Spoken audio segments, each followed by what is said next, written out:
Padre Edwin Vázquez Gersi, sacerdote jesuita de la Universidad Antonio Ruiz de Montoya. Comparte congregación con el Santo Padre. ¿Cómo está? ¿Qué tal? Buenas noches, Muy Enrique. buenas noches. ¿Qué significa en la línea pastoral que sigue el Papa haber tenido la base formativa de la Compañía de Jesús, de un jesuita? ¿Se puede decir que hay ahí una base formativa, un camino de vida que recorrer? Sí, definitivamente sí. Creo que a medida que avanza el pontificado del Papa Francisco, se nota con más claridad para nosotros jesuitas esos rasgos, ¿no? Algunos de esos rasgos, como decíamos en la entrevista anterior, el discernimiento es un rasgo distintivo, es decir, la capacidad de juzgar situaciones en el contexto real, no de arriba hacia abajo, ¿no? Desde la norma, con aplicación directa, sin tomar en cuenta el contexto, sino es tener la capacidad para contextualizar las realidades partiendo de las normas y los principios. Ese ejercicio de discernimiento creo que se va notando en el pontificado del Papa Francisco. Esa es una característica de la formación de los jesuitas y hemos tenido la oportunidad de compartir con él esta tarde. ¿Qué lineamientos, qué reflexiones hizo en esta gran reunión que han tenido en la iglesia de San Pedro? Bueno, ha sido una reunión como se ha presentado, una reunión privada, no ha habido acceso a la prensa, porque el Santo Padre quería dirigir unas palabras, un saludo a sus compañeros, hermanos jesuitas, y en ese contexto fraternal, amical, se ha llevado a cabo esta reunión. Éramos 100 jesuitas de la provincia del Perú, y el Papa nos ha dirigido unas palabras.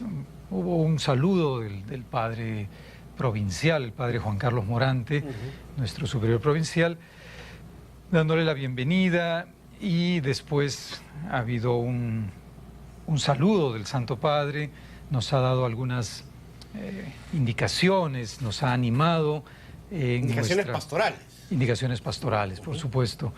Nos ha animado a trabajar como Compañía de Jesús en el Perú, en esta línea fundamental que el Papa proclama, ¿no?, a los cuatro vientos, de una iglesia en salida.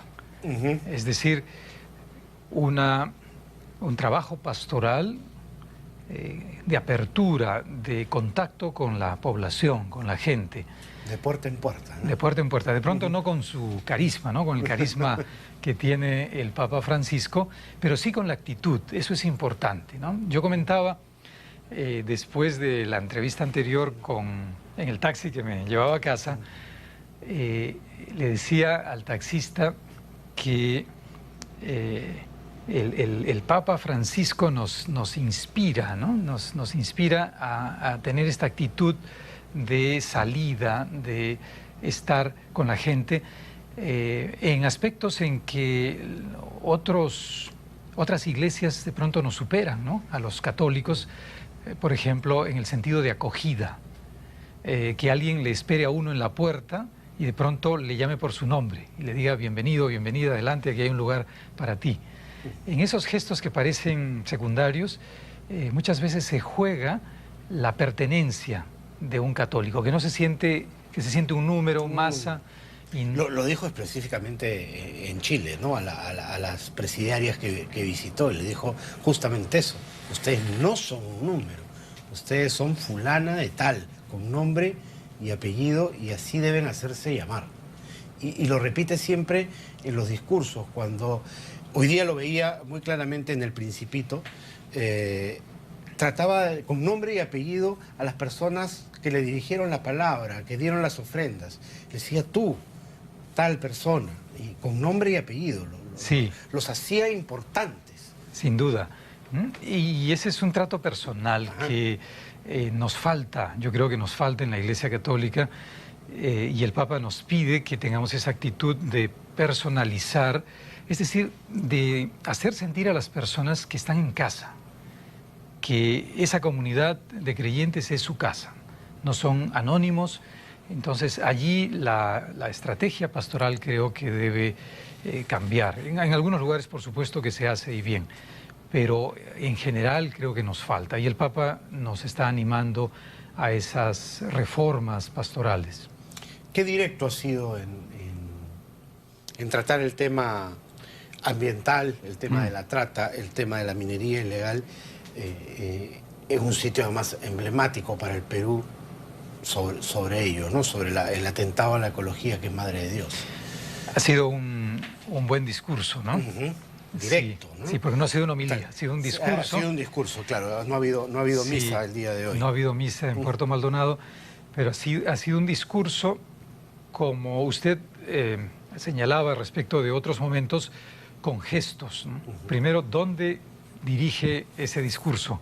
Está en un coliseo delante de 3.000 personas escogidas, son representantes de comunidades nativas, no todos selváticos. Hay algunos de comunidades andinas también. Sí, eso es interesante, ¿no? Porque ha incorporado el mundo andino. Bueno, muchísimos de los mineros informales vienen del Ande. Claro, y que pasan a trabajar en situaciones de semiesclavitud. Y ese es un término muy importante, porque hablamos de trata y creo que el Papa mismo lo ha dicho, que cuando hablamos de trata estamos maquillando el lenguaje. De hecho, son condiciones de esclavitud. Y ese es un tema importante. Para nosotros es un pecado, es una herida en la vida social que tiene que ser enfrentado. Y qué bueno que el Papa lo haya mencionado. Yo quedé muy contento de escuchar que utilizase todas las palabras para referirse a ese negocio, ¿no? Ese comercio de las personas. Y dijo una frase excepcional, ¿no? Cuidado con el oro, ese oro que después reclama vidas. O sea, que cuesta, le está costando. Que algunos se enriquezcan con la minería ilegal, está costando vidas de otras personas que mueren allí porque son explotadas, porque no hay las condiciones, porque son maltratadas, etcétera, etcétera, etcétera. Hay muerte detrás de la riqueza de muchas de esas personas. Lo ha dicho con claridad. Por supuesto, tendríamos que hacernos la pregunta, ¿dónde termina ese oro? ¿No? Sabemos que buena parte de ese oro va a Suiza, va a lugares de Europa. Es como los diamantes de sangre del África, ¿no? Más o menos, para hacer un símil. Sí, claro. ¿Quién compra ese oro extraído de manera ilegal? No solamente informal, sino ilegal, que no cumple con pagar impuestos, etcétera, y con la sangre de estas personas que al final son parte de una cadena de explotación. Ellos también participan, por supuesto, de la degradación del ambiente y terminan siendo cómplices, ¿no? Porque no son autómatas, ¿no? Son seres humanos que toman esa decisión y deben estar conscientes que están causando daño. Pero son los eslabones débiles de la cadena y terminan rompiéndose por ese lado. Ganan algo de dinero, pero de pronto hipotecan su futuro.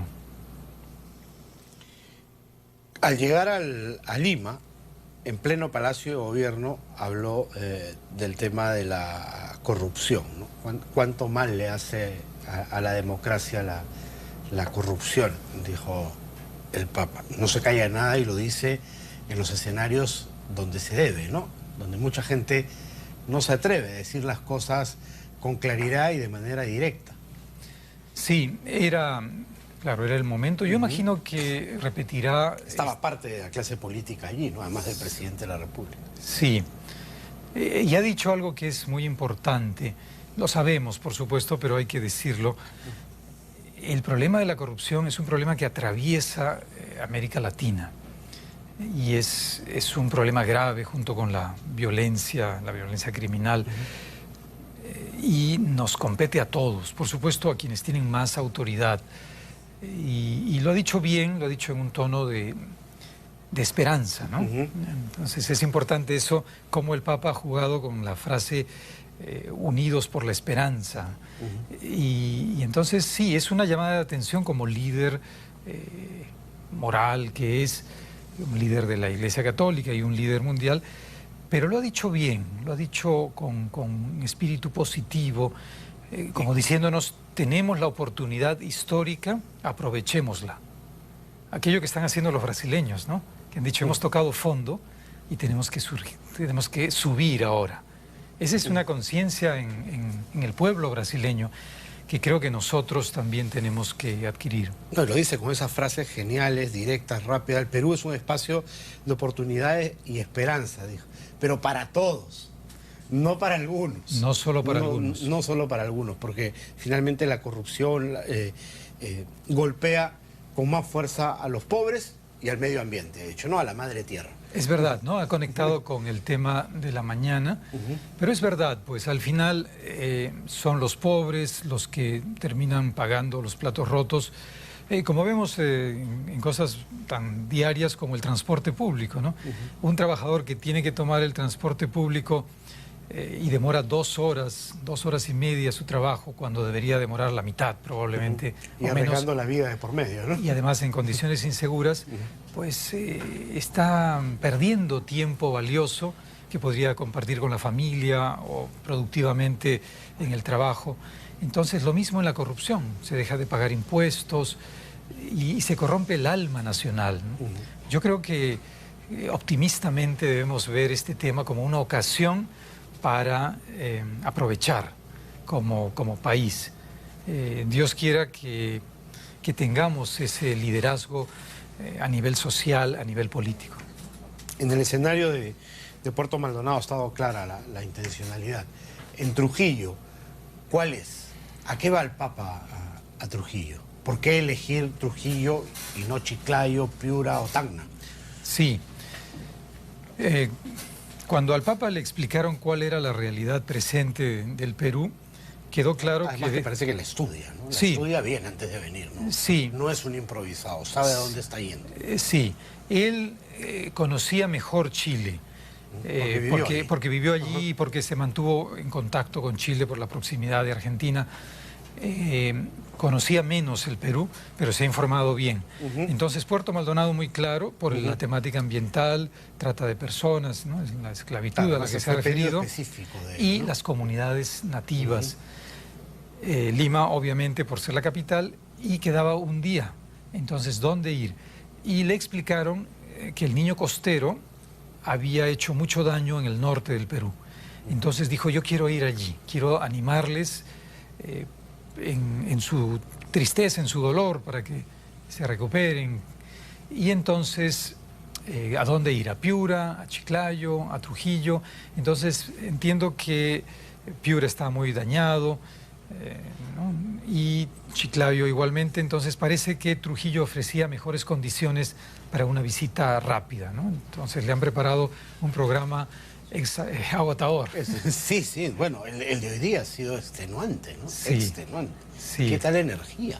Sí, pues para un hombre de 81 años es notable, ¿no? Como por momentos se le nota pues cansado y le falta un poco de aire, pero pues tiene un gran espíritu, ¿no? Y él siente que está cumpliendo su misión.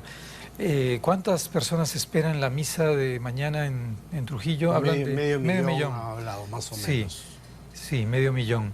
Y creo que en Lima era 1.200.000, pero creo que ya las expectativas bordean el 1,5 millones. Sí, he escuchado repetir, y de hecho nosotros en la universidad hemos agotado todos los pases que nos asignaron, no queda ni uno. Entonces sí, será un día apoteósico, un día de bendición para el Perú. ¿Qué es lo que le espera al Perú o debería pasar en el Perú tras esta visita? Para que no quede solamente en un discurso, en un show, en algo anecdótico de una visita de un personaje, sino que estos discursos, estas enseñanzas calen en la sociedad y sean motor de algún tipo de cambio. Yo distinguiría a nivel eclesial, a nivel interno, y a nivel de la sociedad, ¿no? del Perú, del país. Vamos por partes. Sí. Dentro del clero, ¿cuál es el cambio que se opera? Dentro de la Iglesia creo que hay que hacer este proceso teológico de la recepción.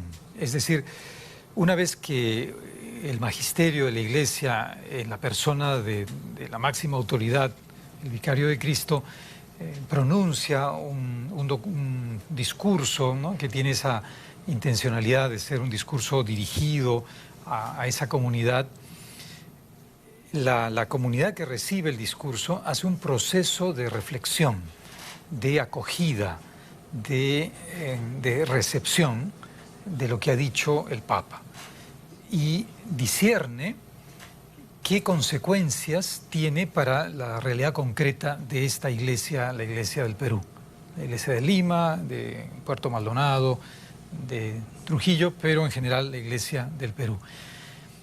Y no sabemos cómo la iglesia peruana va a recibir ese mensaje. Eso requiere un tiempo.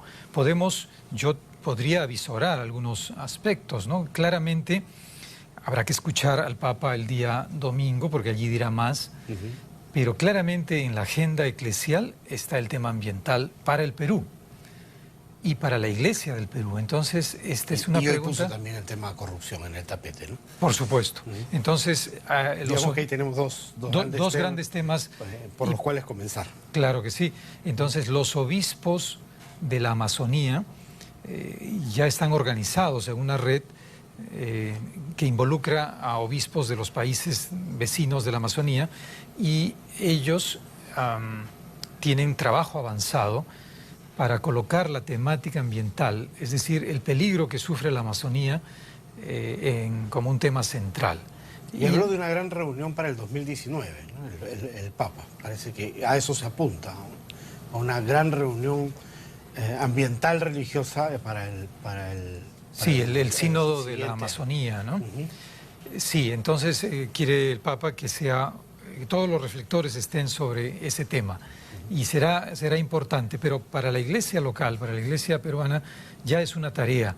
Entonces, creo que en particular los obispos, cuya jurisdicción está directamente en la Amazonía, yo creo que deben hacer una propuesta. Ya han hecho algunas, pero a partir de esta visita del Papa, nuevas propuestas para paliar, menguar el efecto negativo del cambio climático, de la destrucción de la Amazonía, ¿no es cierto? Entonces, creo que hay que hacerse más conscientes. En el tema de la tala de árboles, el problema de los bosques es un tema grave, pero también en la minería ilegal, que tiene que ver, por supuesto, con la tala de árboles, pero no solamente con eso, el daño de los ríos, el daño de las personas con la trata de personas. Entonces, yo esperaría unas políticas pastorales de los obispos de la Amazonía. Creo que ellos serán los responsables de darnos pautas para que toda la Iglesia del Perú se sienta comprometida. Mire, una cosa fundamental. ¿Cuántos de nosotros sabemos de memoria o hemos escuchado alguna vez esta lista de nombres de pueblos aborígenes de nuestra Amazonía? Que el Papa ha querido decir nombre por nombre, ¿no? Muy pocos. Y son hermanos nuestros peruanos que viven allí. No son muchos, pero son. Y esa es otra tarea, ¿no? O sea, hacer visibles a estas personas. Y echada esa rueda a andar, lo bueno es que la Iglesia sola no puede, y va a tener que tocar la puerta de la autoridad y comprometerla. Y ahí es donde se genera la cadena de cambio, ¿no es cierto? Donde las autoridades también, que muchas veces han visto, como dijo hoy el Papa, de lado, de costado, de reojo nada más este problema, se vean obligados a verlo de frente y atacarlo de frente. Sí, sin duda que fuera de la Iglesia el Papa ha dejado una tarea que seguramente repetirá en otros momentos, pero claramente el Perú es un país muy sensible al cambio climático y es un país amazónico. Después de Brasil es el país más importante en la Amazonía. Tenemos una responsabilidad. Brasil en primer lugar, pero luego el Perú. Entonces la Iglesia tiene que preguntarse qué otras tareas puede desarrollar. En la reunión de jesuitas estaba presente un jesuita brasileño que trabaja en la frontera de Bolivia, Brasil y Perú. Hay un punto allí de encuentro entre los tres países. Asís, sí. En la frontera peruana. Y entonces los jesuitas han formado una comunidad allí para poner más en evidencia el tema ambiental. Entonces allí tenemos un trabajo en conjunto con la Iglesia de Brasil y con la Iglesia de Bolivia. Pero el tema de la corrupción es otro tema que la Iglesia también tiene que trabajar tanto a nivel interno como a nivel de la sociedad civil. Es decir, la voz de la Iglesia, desde la doctrina social de la Iglesia, es una voz importante, autorizada. El Papa está construyendo esta doctrina social de la Iglesia con esta última encíclica sobre el medio ambiente, está contribuyendo, pero cuando él habla de la corrupción está también ayudando a construir esta doctrina social de la Iglesia que se preocupa por el bien común, y la corrupción daña el bien común. Entonces tendremos que revisar al interior de la Iglesia cómo de pronto la Iglesia tiene que hacerse más consciente y tomar distancia de cualquier tipo de corrupción, porque es una responsabilidad de todos, porque a veces señalamos solamente a las grandes autoridades, ¿no?, como responsables de la gran corrupción, lo cual es verdad, hay una gran corrupción, pero de alguna manera todos participamos de la corrupción. Entonces, la corrupción menuda, esa del día a día, ¿no?, donde todos alguna vez hemos caído, ¿no? Así Tenemos es. que hacer un mea culpa también. Yo creo que sí, ¿no? Sin renunciar a lo anterior, a esa crítica válida, pero también tenemos que hacer un examen de conciencia. ¿La Iglesia está lista para recibir esa voz de cambio internamente? Yo creo que sí. Yo creo que estos 4 años, ¿no?, del pontificado del Papa Francisco, más de 4 años ya, ¿no? 13, 14, 15, 16, 17, 5 años ya. Marzo de 2013. Estamos casi 5 años. Casi 5 años. Yo creo que ha creado las condiciones necesarias para que la Iglesia busque con más decisión, por supuesto que lo hacía antes, ¿no?, en el pontificado anterior, pero que lo haga con más decisión, transparencia, verdad, justicia. Y no solamente en el tema del abuso de menores o de los abusos sexuales, sino en todos los temas, ¿no? Como decía en otro momento, la tarea que nos deja el Papa Francisco hoy en el Perú, pero en general a la Iglesia Universal, es vivir con más autenticidad, con más radicalidad la vocación cristiana. Esperemos que tenga energía para largo, ¿no? Ojalá que podamos tenerlo un gran algunos años emprendimiento más. en el que se ha embarcado Francisco, ¿no? Ojalá. ¿Y cuál es lo que nos toca a los laicos respecto al discurso del Papa Francisco? Hemos hablado de la labor hacia adentro que se tiene que operar, y qué nos queda a nosotros como labor. Yo creo que el Papa tiene muy claro este sentido del cuerpo de la Iglesia. Entonces, el Papa dice, por un lado, no a la clericalización, al clericalismo. Entonces, este estilo en que los ministros ordenados, los sacerdotes, diáconos, porque hay pocos, y los obispos, le dicen a la gente, al pueblo de Dios, a los laicos, qué pueden hacer o qué no pueden hacer, qué deben hacer, qué no deben hacer. El Papa dice que los laicos deben tener una voz en la Iglesia, que el bautismo nos da la posibilidad a todos los bautizados en la Iglesia Católica para el discernimiento, para aquello que corresponde hacer como bautizados, como hijos e hijas de Dios, para llevar adelante el mensaje de Cristo. Esa parte es muy importante. Entonces el Papa está diciendo, atención, laicos, empodérense. Claro, de pronto nosotros, los que pertenecemos al clero, no les damos mucho espacio a los laicos, pero pues reclamen, ¿no? Reclamen, les dice reclamen, así como le dice a los jóvenes, hagan lío, ¿no es cierto? Esa frase... Claro, que se empodérense, ¿no? Que se empodérense, hagan lío, y nos dice a los adultos, escuchen, ¿no? Entonces escuchen y moléstense, ¿no? Porque de pronto los jóvenes los incomodan, eso no es fácil. Lo mismo en general a los laicos, les dice empodérense, tengan una voz, además que tienen la responsabilidad. Entonces no se abstraigan de su responsabilidad.